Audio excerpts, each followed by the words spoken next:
Sebelum kita memulai Dhamma di sana pada pagi hari ini, marilah kita membacakan Namo Tassa 3 kali. Namo Tassa Bhagavato Arahato Sama Sambuddhassa. Namo Tassa Bhagavato Arahato Sama Sambuddhassa. Namo Tassa Bhagavato Arahato Sama Sambuddhassa. Jadi pada pagi hari ini sebuah kesempatan yang baik kita dapat berkumpul. Kalian sudah melakukan chanting, sudah meditasi, dan kemudian sekarang ingin mendengarkan Dhamma. Nah, ini adalah usaha yang baik. Nah, kita sebagai umat Buddhis seharusnya senantiasa mengembangkan kualitas-kualitas yang baik, baik itu dari jasmani, ucapan, dan kita harus berusaha untuk mengurangi atau melenyapkan perbuatan-perbuatan yang buruk, ucapan yang buruk, bahkan pikiran yang buruk. Dengan ini yang kita memenuhi usaha yang benar. Nah, jadi pada pagi hari ini Bante akan membawakan sutta yaitu Ambalatika Rahulawada Sutta. Jadi sutta mengenai nasihat kepada Rahula saat di Ambalatika. Sutta ini bisa kalian temukan di Majjhima Nikaya. Jadi latar belakang adanya sutta ini, Rahula yang sewaktu itu sudah menjadi samanera, itu dia gemar berbohong. Jadi dia suka berbohong, walaupun hanya sebagai candaan. Nah, oleh karena itu, ketika Sang Buddha mengetahuinya, Buddha menasihatinya dengan berbagai perumpamaan. Jadi Bante ambil intinya untuk di perumpamaan ini, itu orang yang suka berbohong, terutama samana, petapa, itu petapaannya diibaratkan sudah kosong, terbalik, itu tidak ada isinya. Dan Buddha juga menyampaikan orang-orang yang suka berbohong, maka tidak ada kejahatan yang ia takut untuk lakukan lagi. Nah, kemudian ini yang ingin Bante lebih fokuskan, ini adalah di mana Buddha melanjutkan instruksi kepada Sang Rahula, yaitu tentang analogi cermin. Buddha bertanya kepada Rahula, nah bagaimanakah Rahula, apa manfaat dari cermin itu? Kemudian Rahula menjawab untuk refleksi Bante, untuk refleksi yang mulia. Nah, begitu juga dengan bagaimana kita merefleksi dengan cermin, kita seharusnya senantiasa merefleksikan perbuatan kita, merenungkan perbuatan kita. Sebelum kita melakukan perbuatan jasmani, kita haruslah merenungkan apakah perbuatan yang akan saya lakukan ini mengarah kepada penderitaan saya, mengarah kepada penderitaan orang lain, atau mengarah pada penderitaan keduanya. Apakah perbuatan yang akan saya lakukan itu tidak bermanfaat atau memberikan hasil yang tidak baik, hasil yang menyakitkan. Nah, jika saat perenungan kemudian kita menyadari bahwa perbuatan yang kita lakukan ini, yang akan kita lakukan ini ternyata mengarah kepada penderitaan saya atau penderitaan orang lain atau keduanya, atau penderitaan ini menyakitkan, membawa hasil yang menyakitkan, hasil yang tidak menyenangkan.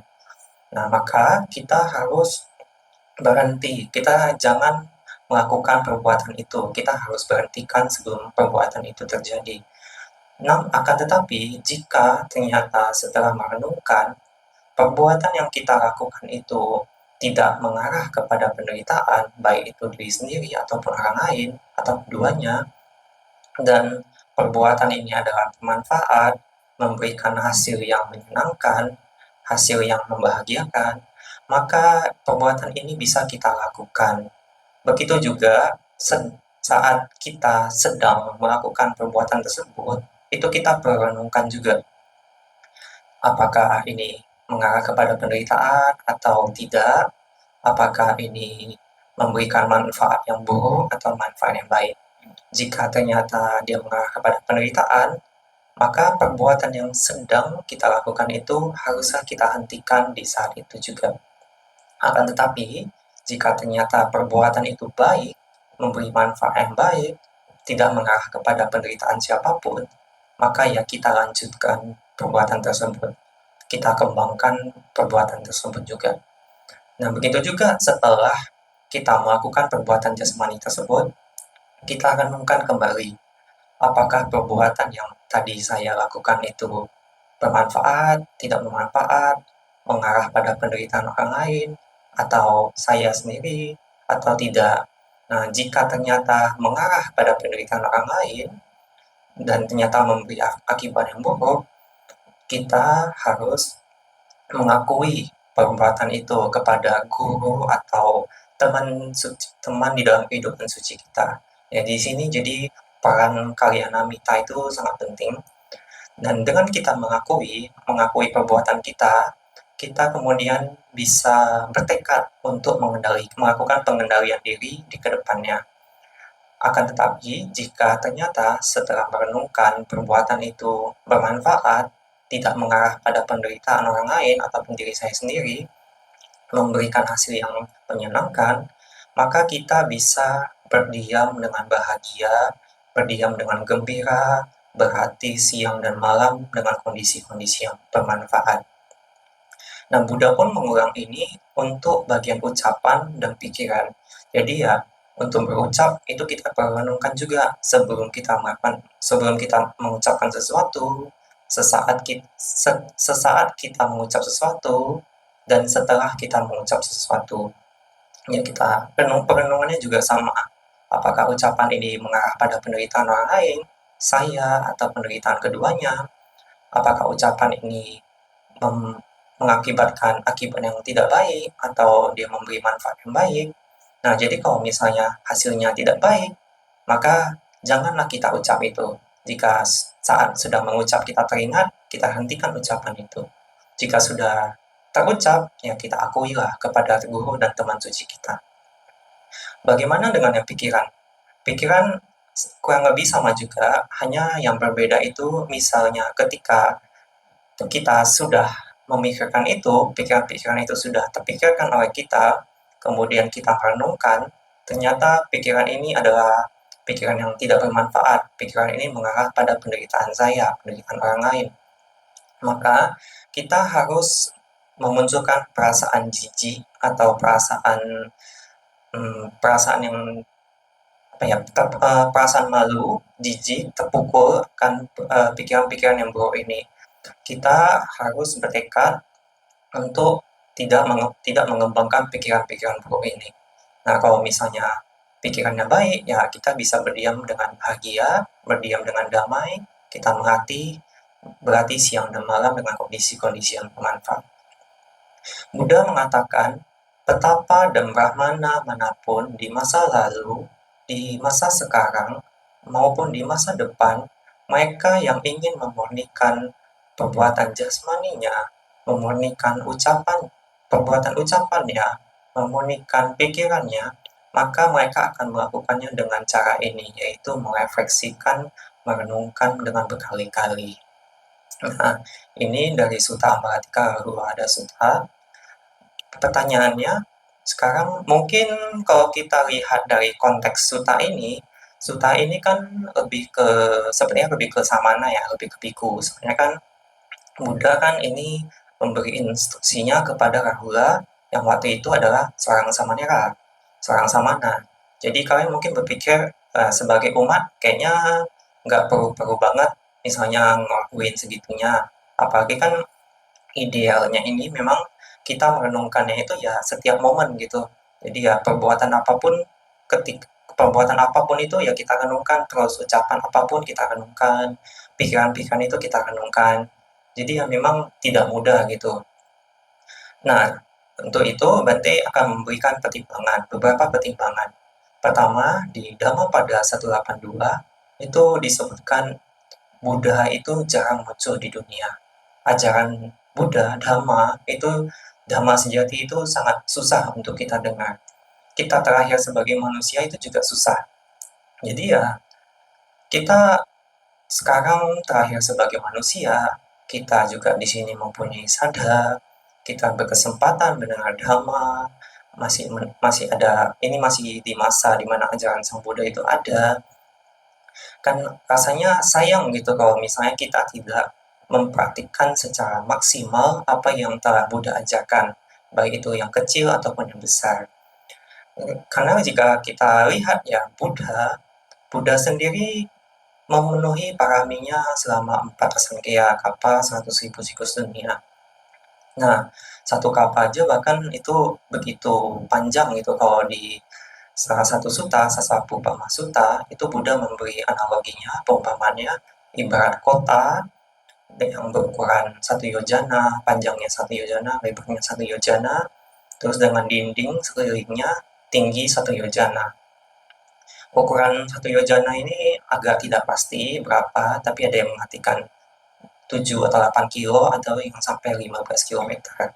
Jadi kira-kira aja itu 15 kilometer panjang, lebar, kali tinggi, itu diisi dengan biji sawi sampai penuh.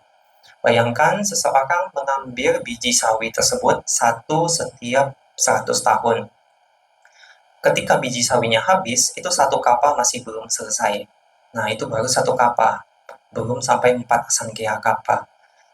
Sepanjang itu, berapa kali Buddha bertemu dengan Buddha ketika masih Bodhisatta bertemu dengan Buddha yang lainnya. Hanya 27 Buddha. Itu pun berapa kali di saat itu Buddha bisa terakhir sebagai manusia. Kadangkala ketika bertemu dengan Buddha tertentu, kelahiran Buddha Bodhisatta kita terakhir sebagai hewan. Jadi ya, di sini kita perlu melihat bahwa terakhir sebagai manusia di ajaran Sang Buddha itu begitu langka. Terus pertimbangan kedua, ini Bante ambil dari Bala Pandita Sutta di Majjhima Nikaya juga. Di situ Buddha membabarkan mengenai karakteristik orang bodoh, orang dungu dengan orang bijaksana. Bagaimana kita mengenali orang yang dungu? Itu Buddha menjelaskan bahwa orang dungu itu bisa kita kenali dengan cara dia adalah orang yang melakukan perbuatan-perbuatan yang buruk, ucapan-ucapan yang buruk, dan pikiran-pikiran yang buruk. Jadi sebaliknya, waktu orang bijaksana itu orang yang melakukan perbuatan-perbuatan baik, ucapan-ucapan baik, dan pikiran-pikiran yang baik. Di sutta itu juga Buddha menyebutkan orang dungu jika seandainya dia terjatuh ke alam sengsara, misalnya terakhir sebagai binatang, kesempatan dia untuk terakhir menjadi manusia itu sebegitu sulitnya.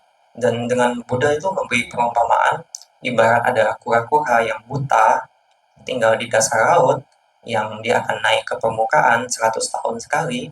Nah, jika seseorang melemparkan pelampung ke laut yang kadang dia ke utara, kadang ke timur, kadang ke selatan, kadang ke barat, kemungkinan kura-kura itu saat naik ke permukaan laut bisa lehernya itu bisa masuk ke lubang pelampung itu lebih cepat daripada orang dungu ini terakhir kembali sebagai manusia.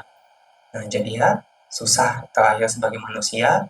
Dan dari sutta ini kita juga sebaiknya merenungkan lebih baik seharusnya kita berlatihlah untuk menjadi orang yang bijaksana.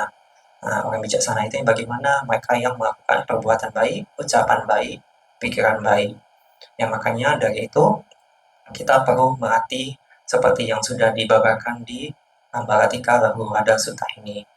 Nah, sekarang memang tidak mudah ya sebenarnya kita melatih hal-hal ini. Karena ya tadi kan Bante bilang idealnya itu ya kita harus tiap momen gitu. Ya, sebenarnya dengan kita melatih ini kita juga menjadi lebih mindful gitu. Kita ya menjaga perbuatan, ucapan, pikiran kita, dengan menjaga ya kita memperhatikan, kita mencegah apa yang buruk keluar, dan kita mengembangkan apa yang baik. Jadi ya mungkin kendala yang pertama yang muncul yaitu cara berlatihnya, karena harus idealnya tiap momen ya kan, kadang mungkin dengan kesibukan masing-masing, entah itu pekerjaan atau di dalam rumah atau di luar. Nah, kadang kan kita gampang lupa gitu untuk mengingat, tahu-tahu keceplosan aja, apalagi yang mungkin udah jadi kebiasaan gitu kan. susah untuk kita ubah gitu.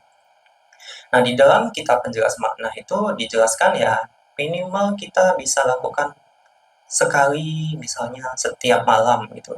Jadi setelah semua kegiatan selesai, misalnya kalian mau tidur, ya mungkin meditasi sebentar, ya kalian renungkan lah kira-kira selama seharian penuh ini perbuatan apa yang telah saya lakukan, mana yang baik, mana yang buruk, ucapan juga, pikiran juga, kalian renungkan. Yang buruk ya kalian coba untuk tidak lakukan kembali, yang baik ya kalian pertahankan, kalian kembangkan. Jadi ya dengan melatih seperti itu pelan-pelan ya dari misalnya malam, kemudian mungkin kalian bisa latih saat makan atau saat senggang, atau yang paling mudah ya waktu kalian datang ke wihara gitu. Misalnya kalian datang berdana, ya kalian bisa melatih dengan merenungkan sebelum berdana kalian mempersiapkan makanan, ya kalian renungkan ini perbuatan yang baik, ini perbuatan yang bermanfaat gitu. Otomatis ketika kalian melakukan itu, maka kan puba citananya jadi terpenuhi. Niat yang muncul sebelum berdana itu terpenuhi dengan kualitas yang baik, yaitu apa? Dananya itu disertai dengan kebahagiaan karena kalian merenungkan tadi ini adalah perbuatan yang bermanfaat, dan karena itu juga berarti kan kualitas dananya naik juga karena kalian yakin dengan dana ini akan memberi manfaat yang baik. Berarti kan kalian meyakini hukum karma. Jadinya ketika kalian melakukan itu sebelum dana, sesaat dana, dan setelah dana, jadinya ya kualitas dananya itu lebih superior gitu. Karena apa ya? Tadi disertai dengan somanasa, sahagatam, terus dengan nyana yutam. Jadi dengan pengetahuan dan dengan perasaan yang menyenangkan. Yang mana jelas lebih superior jika dibandingkan kalian datang saat berdana misalnya, saat mau dana malah pikirannya kemana-mana, misalnya ada mikirin masalah di rumah, di pekerjaan, atau mungkin ngelihatin orang lain, terus mikir ini kok kayaknya nggak, misalnya kayak ini kapianya nggak benar ini, atau si ini nggak benar ini, kan pikirannya jadi penuh dengan kilesa, otomatis kualitas dananya juga jadi inferior. Nah, ini ya salah satu cara dan manfaat yang bisa diperoleh ketika kita merefleksikan berulang kali perbuatan, ucapan, dan pikiran kita. Kemudian mungkin kendala kedua, itu ketika kita sudah sadar ini misalnya bahwa pikiran atau perbuatan, ucapan kita yang kita lakukan ini tidak baik gitu. Tapi ya memang namanya kita manusia, kilesa ya, akarnya itu susah dicabut. Meskipun kita udah tahu gitu, tapi ketika kondisi itu muncul lagi, ya kita jatuh lagi ke kondisi yang sama. Misalnya ada orang yang cerewet nih, orang yang suka menggosip, suka ngomong yang nggak penting, nggak benar, terus Anda merasa jengkel gitu. Nah, Anda udah tahu perasaan jengkel ini sebenarnya tidak bagus untuk dalam diri kita sendiri gitu. Jadinya, tapi mau dihilangin, maksudnya susah juga jengkelnya ini dilenyapkan. Atau misalnya seseorang merasa sedih ketika terpisah dengan orang yang dicintai, atau misalnya kehilangan harta kekayaan, atau misalnya kehilangan rumah akibat banjir atau kebakaran. Nah, itu kadang udah tahu itu memang ya begitulah anicca kan, tapi masih juga gampang tenggelam dalam kesedihan yang berlarut-larut gitu. Nah, itu bagaimana?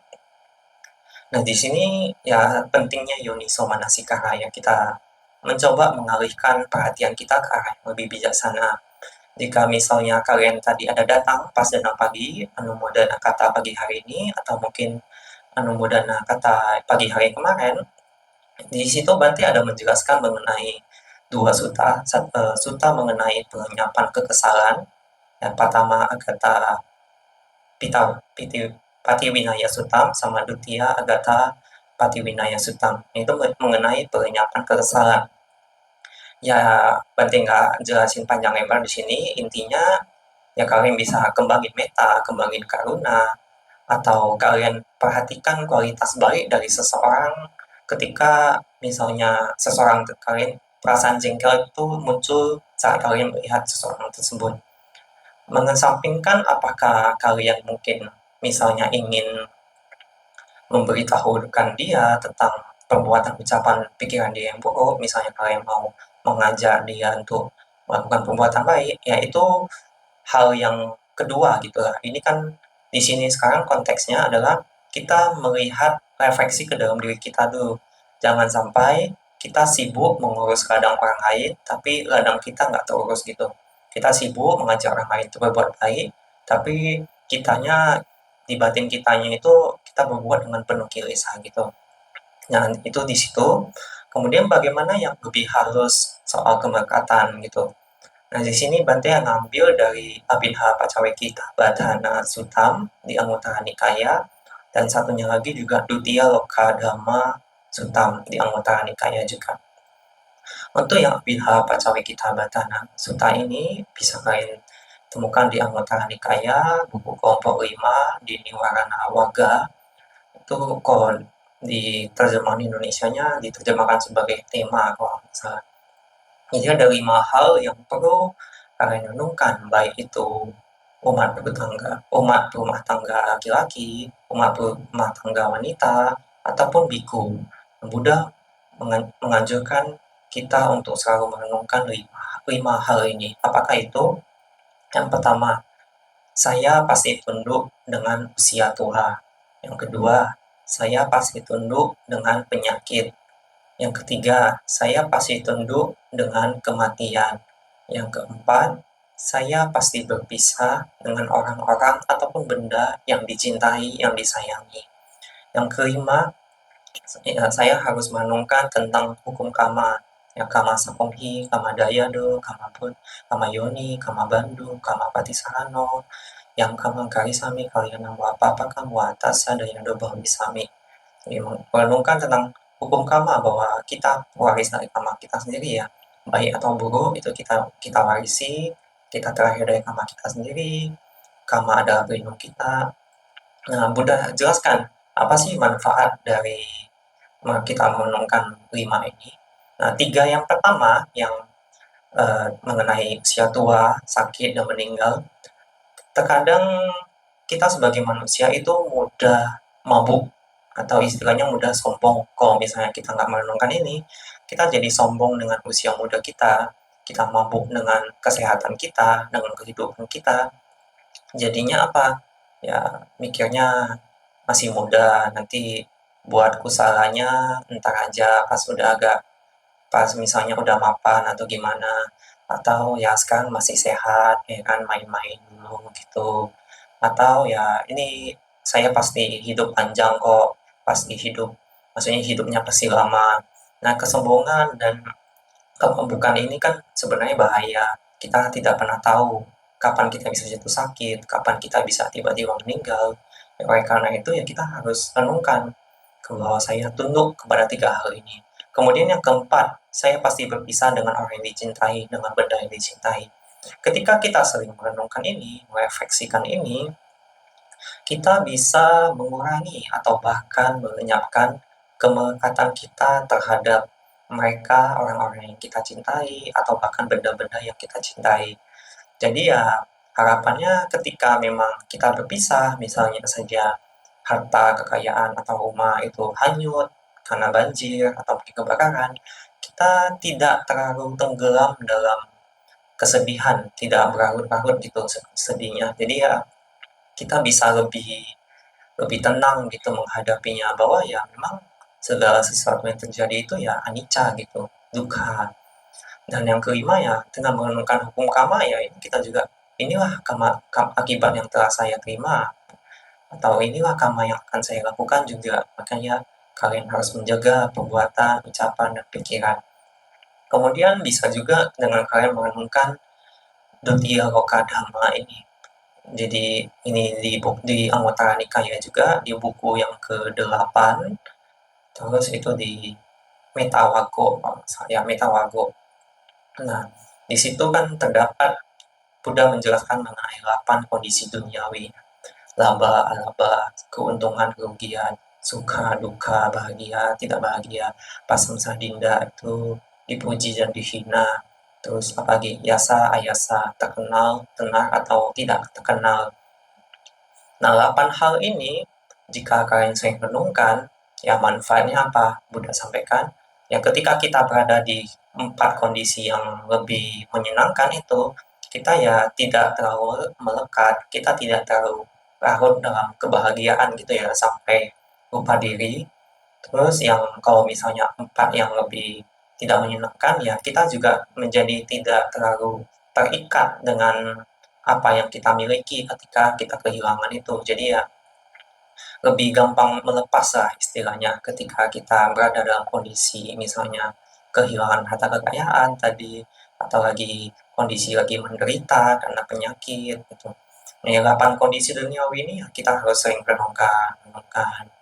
Nah, jadi ya itu tadi beberapa jenis yang tentunya bisa kita renungkan sesuai dengan situasinya, yang bisa dengan ini yang bisa membantu kita ketika melakukan refleksi perbuatan buruk, ucapan buruk, pikiran buruk, atau perbuatan baik, ucapan baik, pikiran baik, yang dengan harapannya yaitu bisa membantu dalam latihan kita hingga ya nanti kalian punya waktu mungkin bisa lebih meditasi ya mungkin sama Vipassana yang bisa lebih terbantu juga.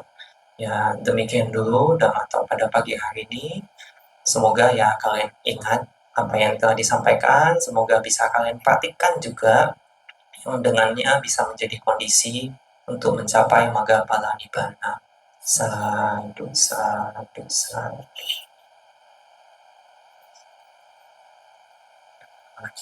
Kita wadah. Oke.